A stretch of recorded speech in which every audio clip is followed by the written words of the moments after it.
This is good. People, they don't come on this show to listen to me and Bud. We're live too now. I don't care. Well, he Ever cared that we're live, Bud? You should know better than that by now. But like we said, nobody comes here to listen to me and Bud, so it's all on you tonight, Zach. All right. All right, here we go. Yeah. Hey, it's Hookie's Garage. Well, here's what I was going to ask him beforehand, and he can straighten it out on air. But we want to welcome in Zachary Patterson. Do you actually go by Zachary? Because that's what you put in my phone. So I always say Zach, but what do you go by? I mean, Zach's shorter. I just always put Zachary. I don't know. My name's so long. Typically, it's nice to shorten it up a little bit. Because I don't think I've ever heard David thank Zachary for what he does on the car. Nope, always Zach. Okay, because he could say Zachary. We'd have to think who that was. So Zach, tell us a little bit about yourself before we get into your racing career. How old of a guy are you? Do you wife, girlfriend, any kids, anything like that? Yeah, I'm 26. I was born and raised in Abilene, Texas, but now I currently live in Yukon, Oklahoma for about 2 months of the year. The rest I'm here on the road or at the big game shop. But yeah, I got a girlfriend of 9 years. Luckily, she's stuck with my dumbass. Being out here always, it's a lot of sacrifice.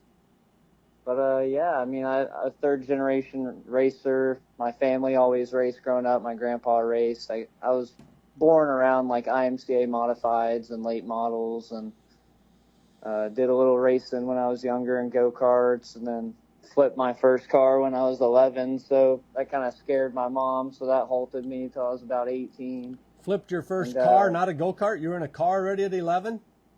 Yeah, I was running we actually owned 2 racetracks. We owned Altus Speedway in Altus, Oklahoma, and then Clinton Speedway in Clinton, Oklahoma. And then later on ran Elk City Speedway. But yeah, we owned Clinton, and I went around and talked with all the guys, like, hey guys, I'm gonna run tonight, and there's a few that showed up late, and I got tagged, and it was a big one. It kind of scared her a little bit, so yeah, I didn't race again until I was 18 in a micro. Went out my rookie year, won the track championship, was pretty happy with that. And then the following year, moved back to Texas, actually, to race with my family. Ran IMCA modified and did that for a year. And then moved back to Oklahoma and ran a sprint car in 2020 with the OCRS. And the following year came on the road with Lane Johnson. So the sprint car, then you run that OCRS, whatever, if I screwed the letters up more than likely, but was that 360, 410, 305? What was that then? 305. Okay. Yep. So 305s. I probably ran about 20 races, I'd say. Okay. And then you went out on the road with Wayne Johnson, you said? Yep. Yeah, I actually, it was getting towards the end of the season, and I call him my stepdad. He's been like a father my whole life. But Joe Medor, we had a hobby shop there in Oklahoma City, and Wayne was running RC cars and came in and said his guy Slippy's quitting, Connor Nelson, call him Slippy. But yeah, and then Joe came back and told me, and I was just like, man, like at the time I was like, how do I pass this up? Like if I really love this and I want to learn more and be a all around great mechanic and driver, like how do you not take an opportunity like that? And yep. I wouldn't say it was the greatest year on the road. I think we had like 2 top 5s and maybe 6 or 7 top 10s, but it taught me a lot. People don't understand what it takes to do this deal. No, us peons that sit in the stands, we have no idea at all. I mean, I know you're busy, the hours are long.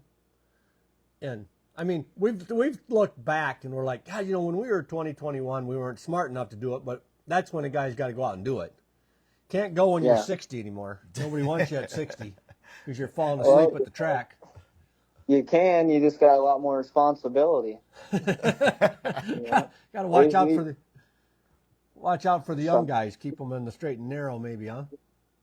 Yeah, I mean, I was at that time I was already moved out. I had my own place with my buddy, and I just told him, hey man, I'm going on the road, and I packed all my stuff into a storage unit and went and did it. No bills, luckily, and I'm still at that point in my life. I don't have a house. I don't have these payments. Like, I can still feasibly do it, but that's why it's so tough to find guys in this industry right now. It's a really high turnover rate. Yeah.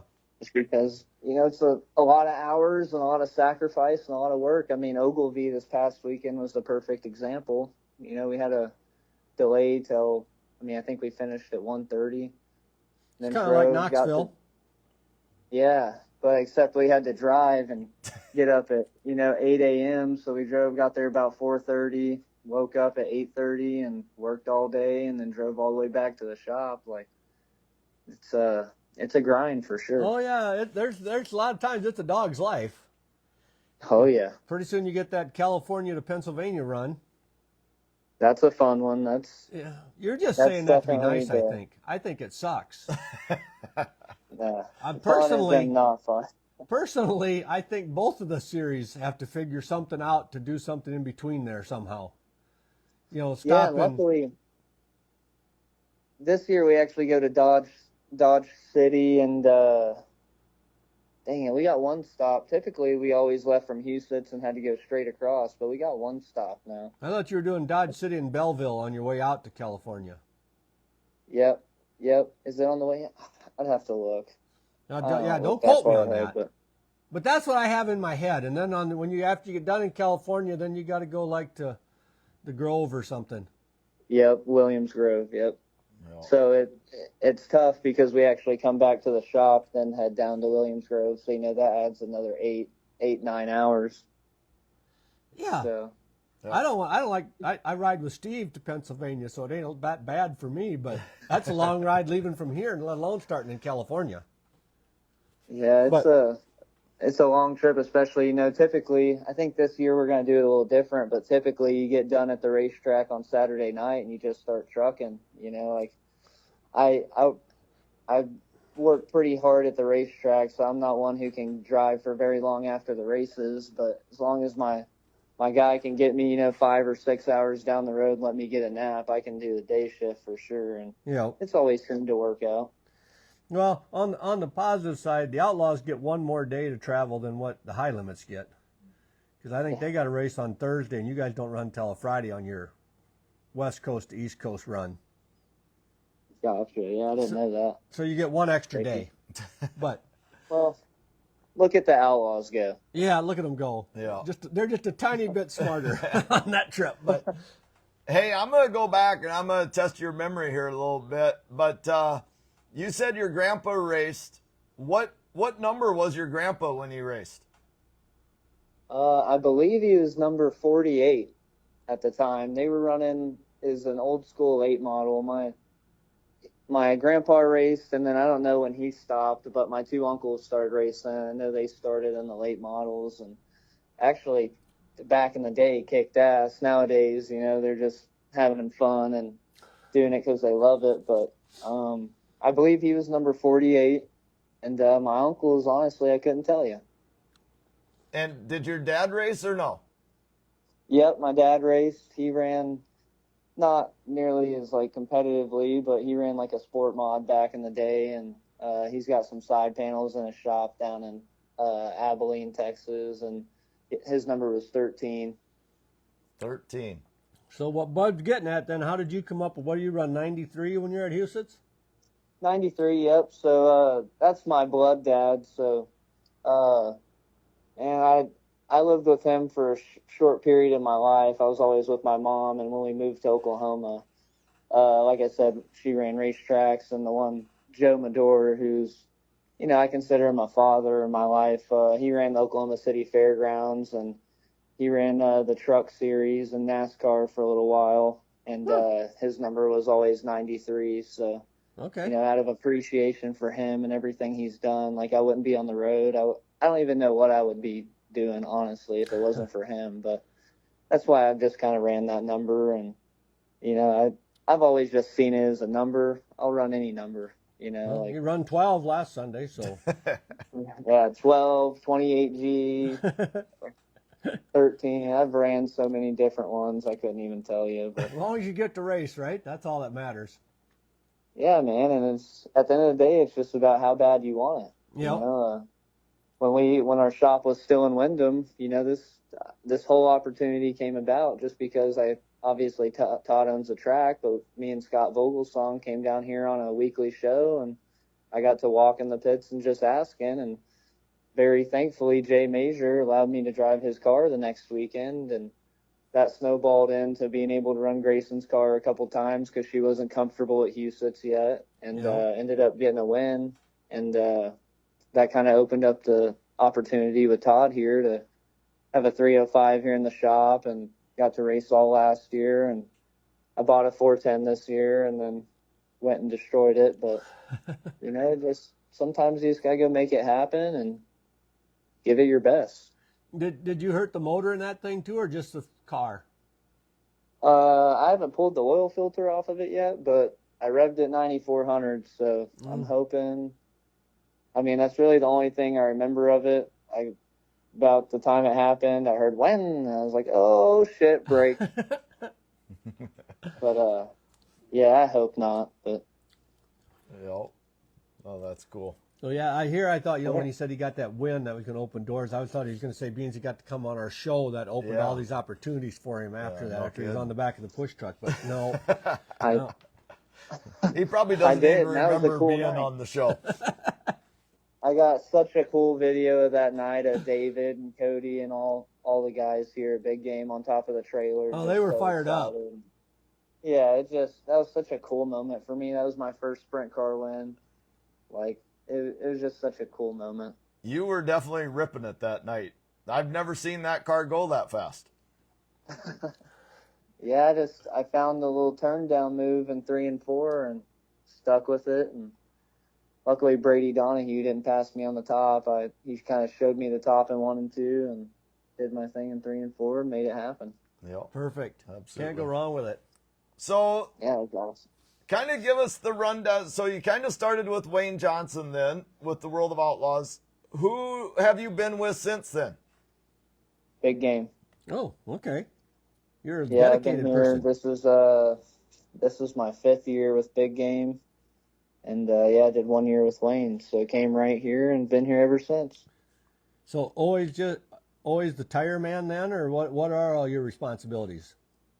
Yeah, I mean, obviously my responsibilities have grown over the time I've been here. Just, you know, taking care of stuff with our truck. I got my CDLs, so I drive, you know, quite a few miles and just making sure all our logs are sent in. And, you know, obviously my title is tire guy or specialist, whatever you want to call it. I don't care, but, you know, there's a lot to being, you know, a top tier team like this. And luckily, you know, over the years, Cody's, you know, trust me with a little more. And, you know, the whole race car deal, having it in the shop, like, that's me working on myself as a mechanic. Like, I can work on a race car pretty good, but I just don't think a lot of people understand how important tires are. And this whole tiering system in this industry is kind of screwed up in a sense. Like, you know, nowadays it's all about the tires. You know, every crew chief out here, when they look bad, it's the tires. Just, we're not really getting a good product right now.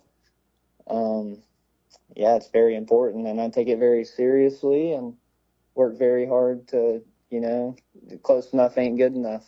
Well, we had Dawson on last week. You know, he's the tire man for Sheldon. By the way, this is Zach Patterson. Yeah, that boy. My wife will be happy that we remember. We always forget to keep saying that.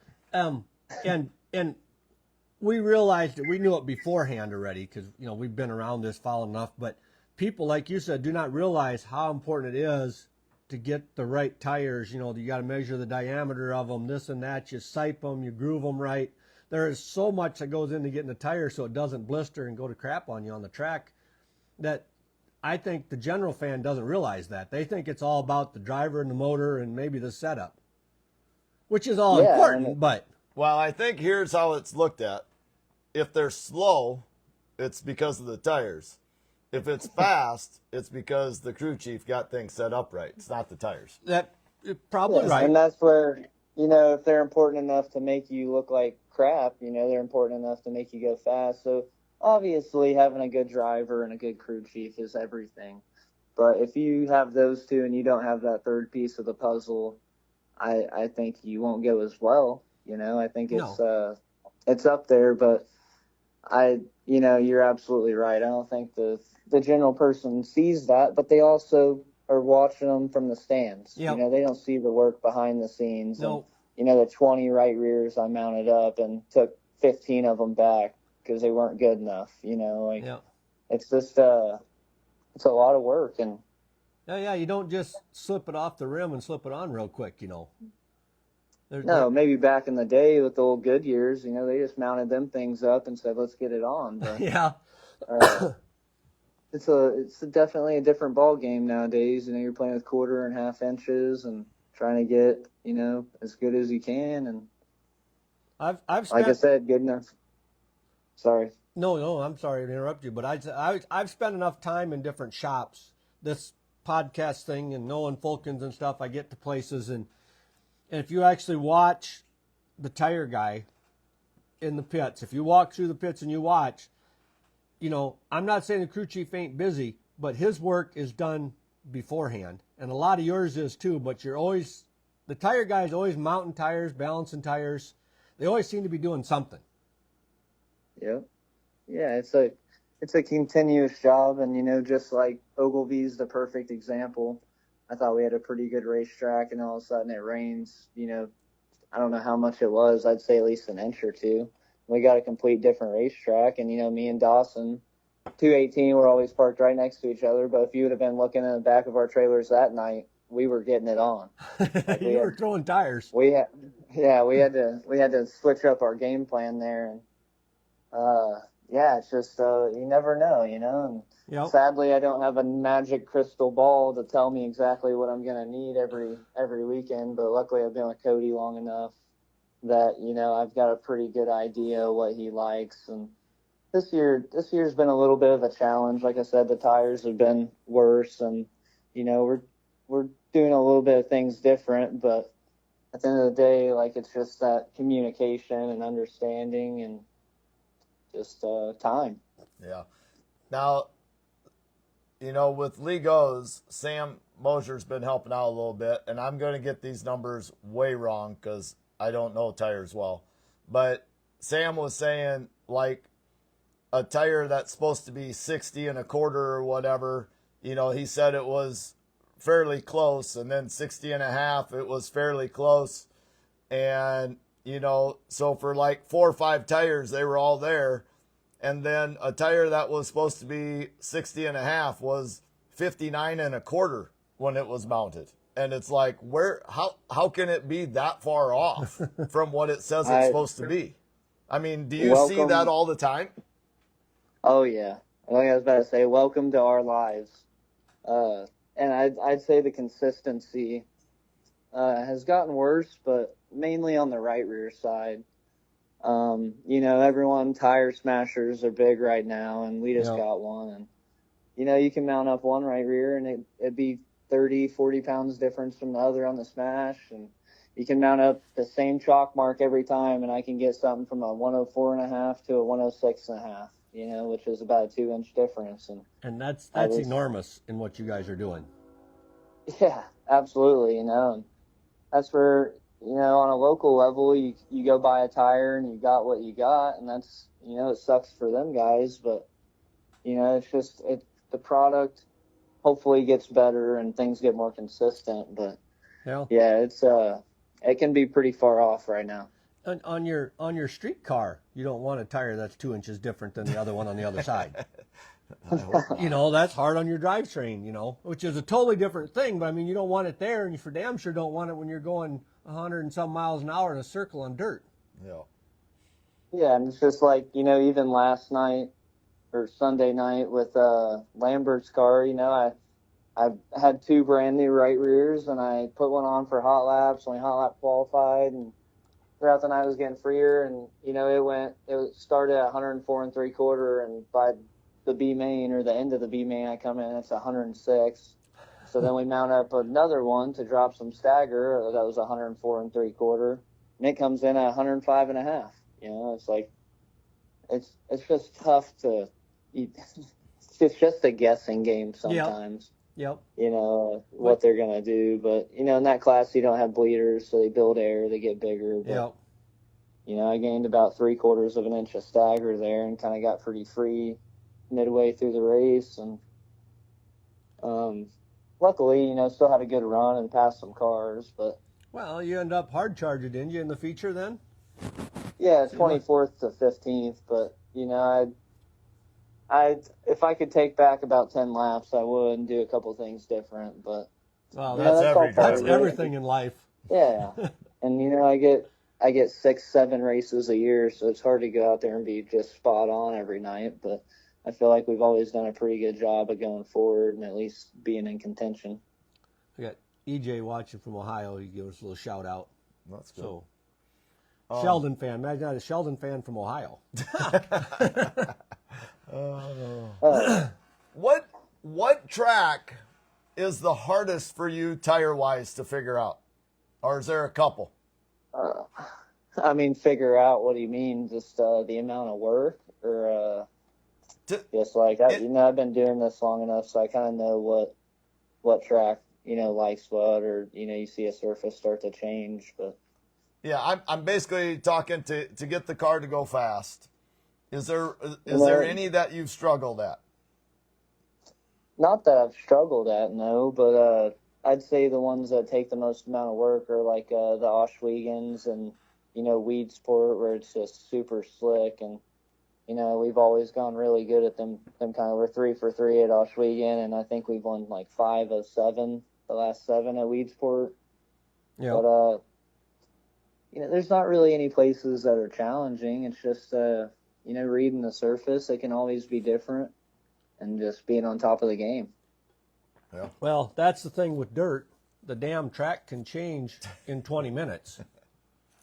Yeah. You know, Is there humidity? Is there not humidity? You know, Did it rain 2 nights before? is the wind blowing, sucking, drying the track out, or, you know, was there Yeah. a red in the race before, so now it's 20 minutes later than it was gonna maybe be, and things have changed, and it in a way it's got to suck for you, but you're good enough at it that, you know, you handle it fine. But I mean, people don't think about that sort of thing.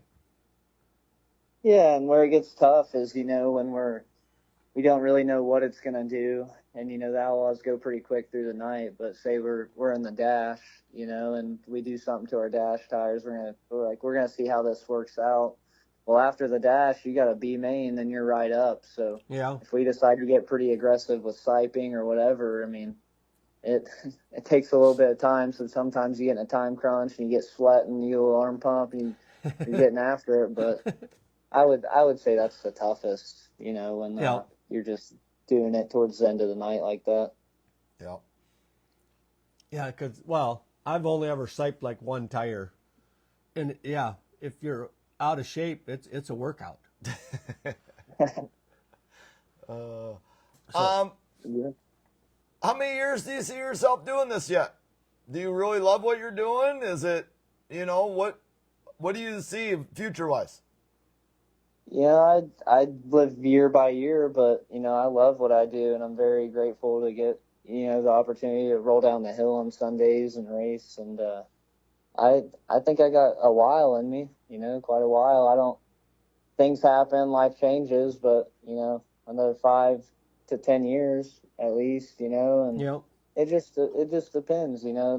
The problem with this industry is there's never really an end game, unless you want to become a crew chief or a driver, and you know, if you're a crew chief though, if you want to make decent money, you gotta have a really good driver. Yep. You know, and that's where a lot of people don't understand that, and it's a tough sport.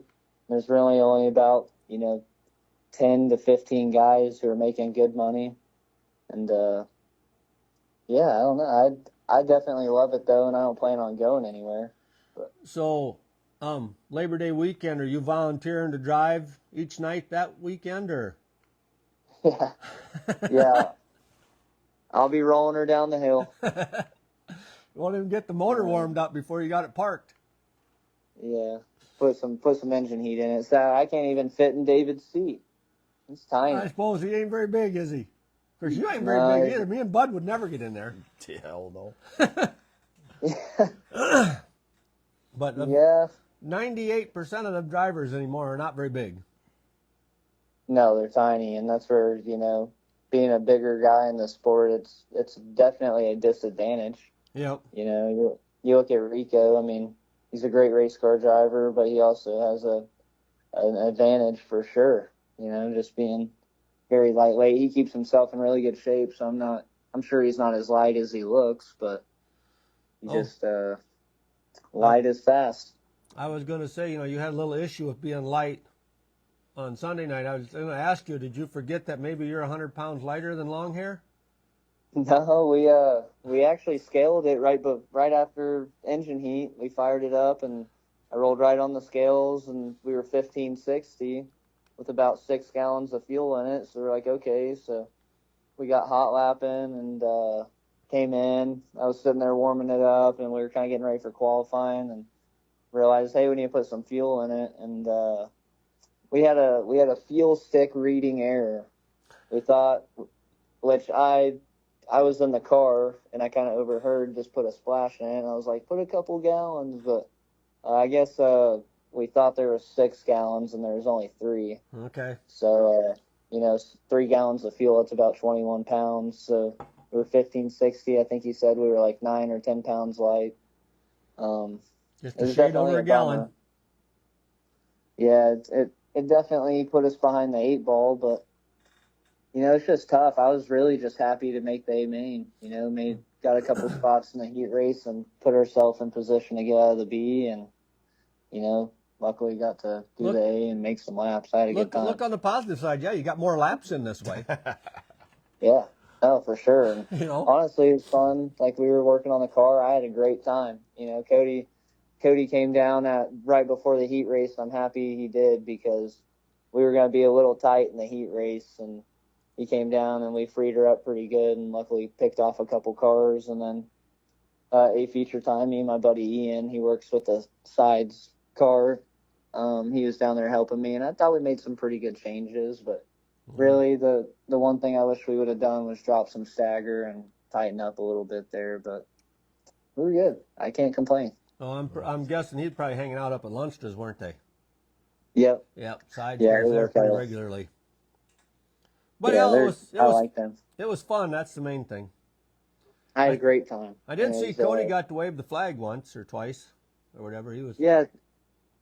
I think he said he did like a couple street stock heat races or something. Yeah, I just seen him up there flagging. I don't pay a lot of attention to the flag man because it don't matter to me, but I just got to push when they tell me to go. So my job's easy. Yeah, he loves it. Yeah, now, what do you think, Bud? Should we hit him up for some rapid fire? Absolutely. We don't want to keep him too long. Maybe he's supposed to be working yet. No, I actually just got done a little bit ago right for your call, so it was perfect timing. Oh, look at us go, Bud. We're amazing. When you guys just take off Friday morning then to head up to North Dakota, or? Probably. Yeah. Yeah. Ain't too bad of a drive. No, luckily the biggest thing that sucks about this go around is they rescheduled that Minot race, so you go, up to Grand Forks, back down to Fargo, and then all the way past Grand Forks up to Minot. So the scheduling there kind of sucks, but we'll have gotta to make it up. Maybe me and Bud will get a hold of them organizations, see if we can't fix their scheduling a little. Yeah, you go for that,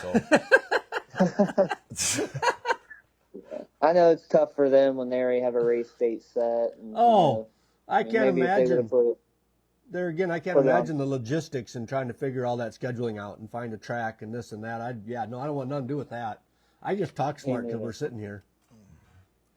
Even just scheduling all our hotels like Cody does, it's a big part of this sport. Just knowing where you're going, where you're stopping.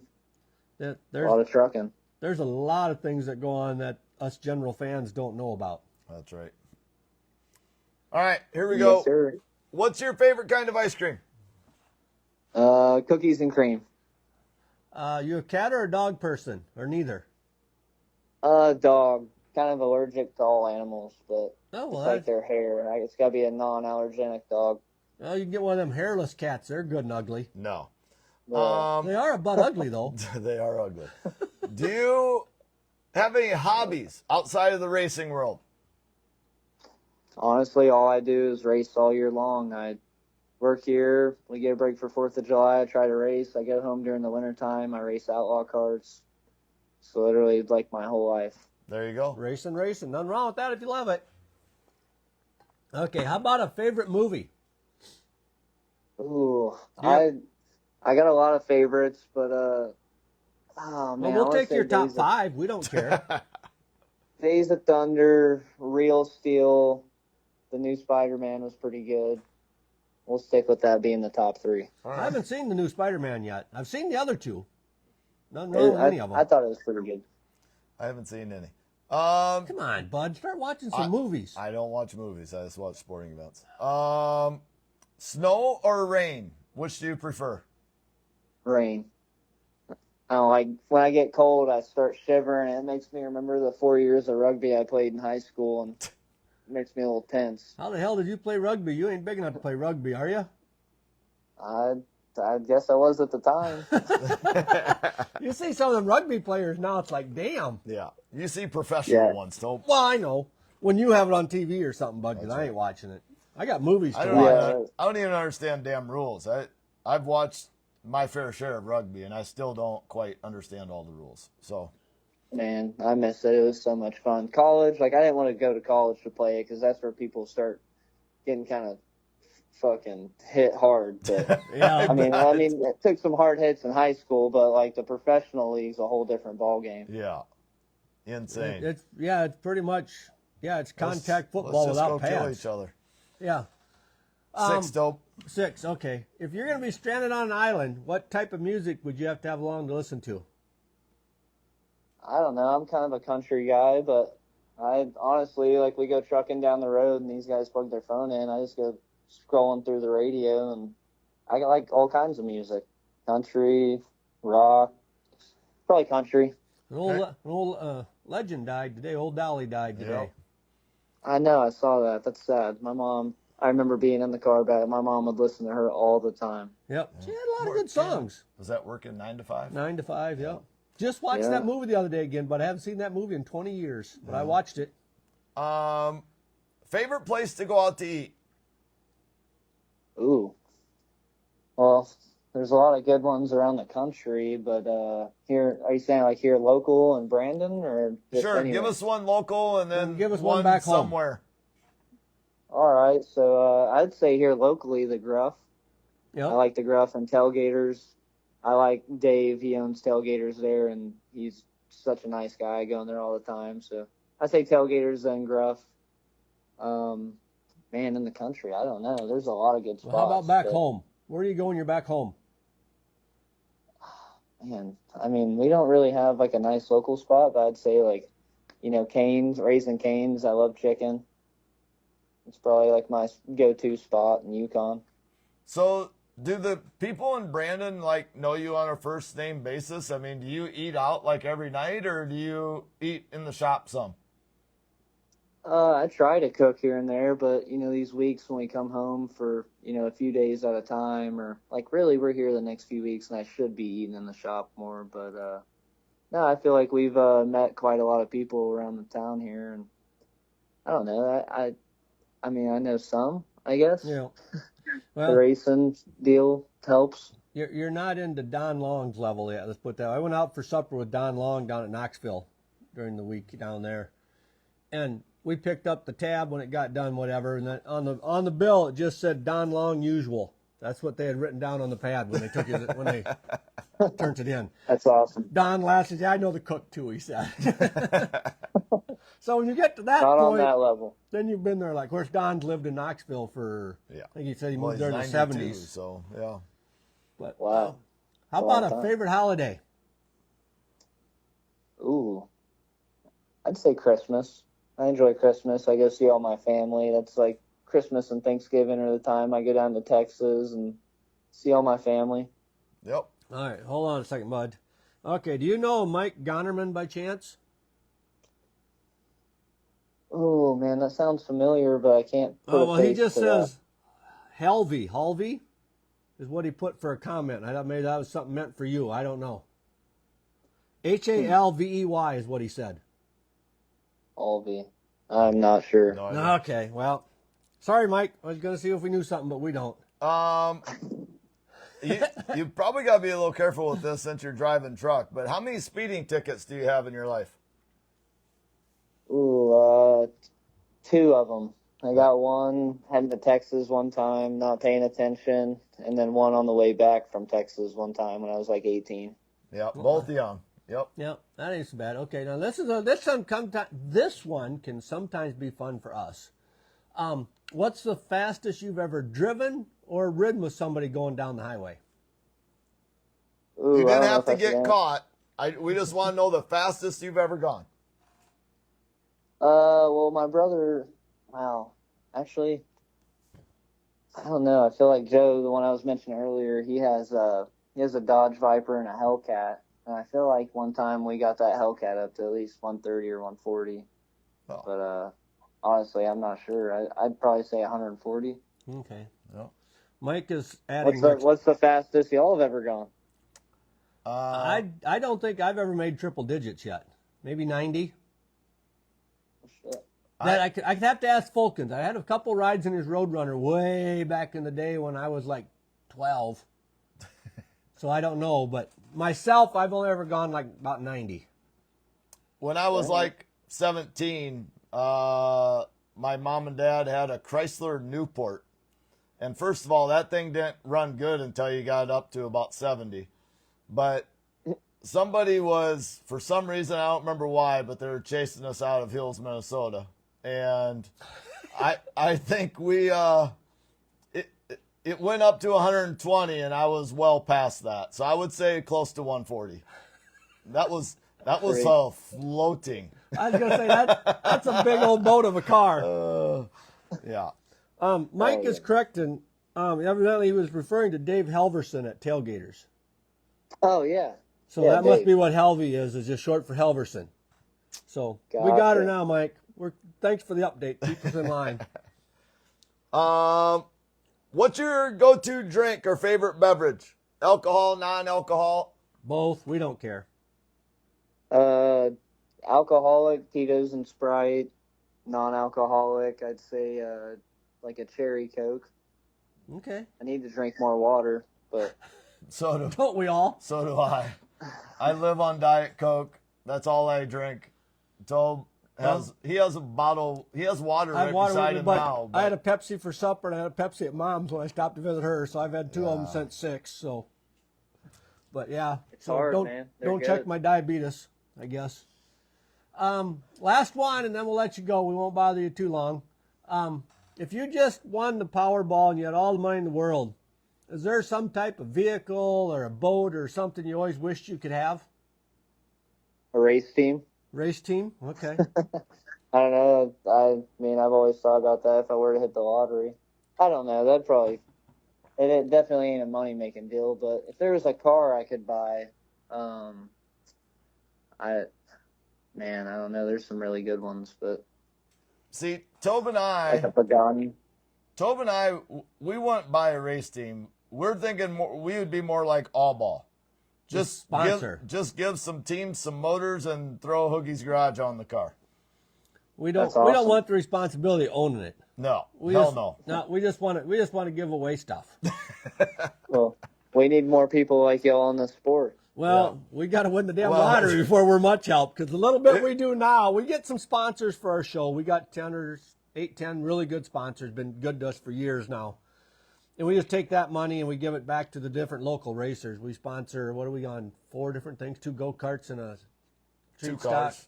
And a, Well, 3 cars. We're on Tim's too. oh, that's right. We're on Tim's. Well, at least we're supposed to be. I don't know if we're actually on it. We were the last time I looked. Did you? Little tiny sticker. Not too important. No. Well, yeah. But yeah. And we're not that important. And so And we give some bikes to Rapid Speedway. yeah, we do what we can once in a while. We do some stuff. We but got the MSTS. we have to get way bigger Yeah. to give more money. We but, get the MSTS chains that we're giving away this year when they win, and Yep, little things like that. That's So awesome. me and Bud are not getting rich from this, but we are having a hell of a lot of fun. absolutely. Get to talk to guys like you, Zach. Yeah, I appreciate that. Yeah, that's what it's all about, and especially, like I assume the bikes are going to the kids, like the Yep. younger generation. That's all we got coming up. So we We we definitely need them in this sport. Yep. I've said it 20 times, but I look forward to this every week. And I tell my wife when I get home that I really shouldn't be allowed to have that much fun in the middle of the week. Just shouldn't. That's good. Yep. I don't think As I long as you're deserve it, doing but what you love. That's right. So, well, Zach, thanks so much for coming on. Hopefully we get to see you probably Labor Day weekend we'll see him. Yeah, we'll get to see him, but he's probably not going to be racing. No, probably not. He'll So- be working. You never know. Minot, there's a 30% chance of rain at Minot. We might be back. Oh, Sunday. be back in time. Get caught. There you go. Let's do that. Maybe. That would be awesome. Just so it That'd be rains a out good early time. enough so you don't drive Hey. back up to Minot to turn around and come back. I saw you had tape over the long part of long hair. Did you write in like short hair?